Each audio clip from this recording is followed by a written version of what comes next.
Hello friends, in our series of expert views, interaction with experts of the industry and academia, DW Journal Live tries to focus on current and important technical issues and topics. My guest this time is Dr. Nimisha Vedanti. Dr. Nimisha is Senior Principal Scientist and in charge Shallow Seismic Group, CSIR National Geophysical Research Institute, Hyderabad.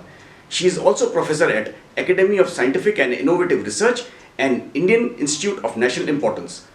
Talking to her on the unconventional resource exploration that can be a game changer for the Indian energy sector. While agreeing to the same, she points out many prospective basins like Damodar Valley Basin of eastern India, which are highly prospective for both CBM and shale gas, are not explored thoroughly using seismic data.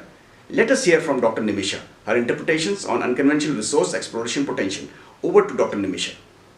Thank you, Mr. Arun, for inviting me to express my views on the exploration of unconventional hydrocarbons.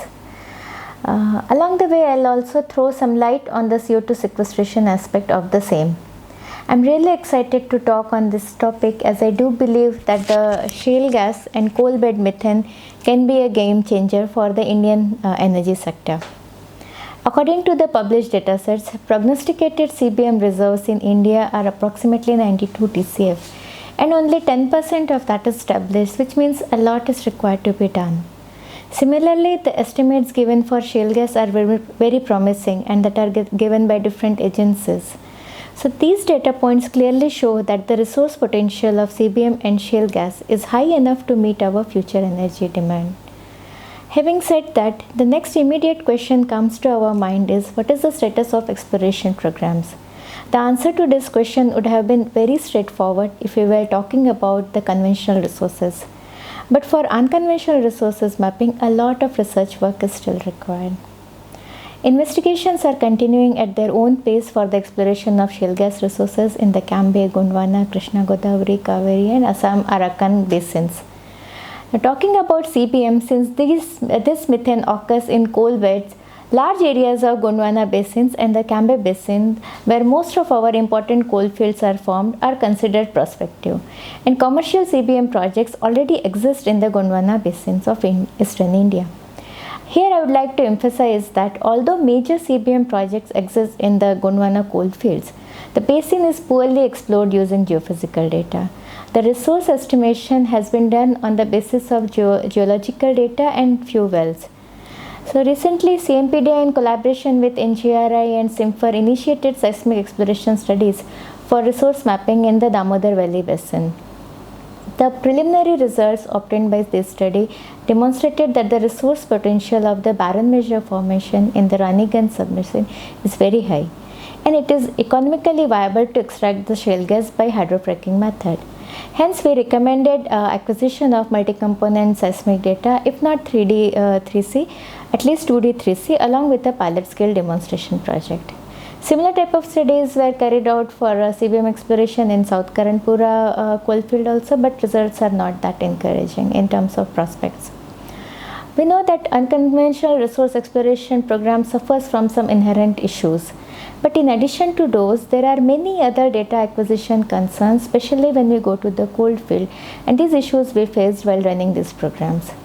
Thus, to improve the seismic imaging in the coal fields, we are now acquiring multi-component seismic data using two vibrators shooting simultaneously. We have planned an experimental demonstration in the Raniganj sub-basin in collaboration with SR for CBM and shale gas exploration. Worth mentioning here at this stage, any research effort in this field will not flourish until the Indian industries and research institute collaborate together and jointly develop techniques which can be directly applicable to their fields. Before I end this conversation, I would like to mention that although shale gas and coal bed methane are considered as cleaner fuel, but still its production will have some carbon footprints. Therefore, I would personally recommend that along with the resource exploration programs, studies must be initiated to map the formations suitable for CO2 sequestration in the same area. We all know that unminable coal seams have good CO2 sequestration potential, but those are not mapped properly because of lack of economic interest. Further, the shales have low permeability, and they can absorb appreciable amount of CO2. Unfortunately, these studies are still at very nascent stage, especially in India, and more serious efforts are required.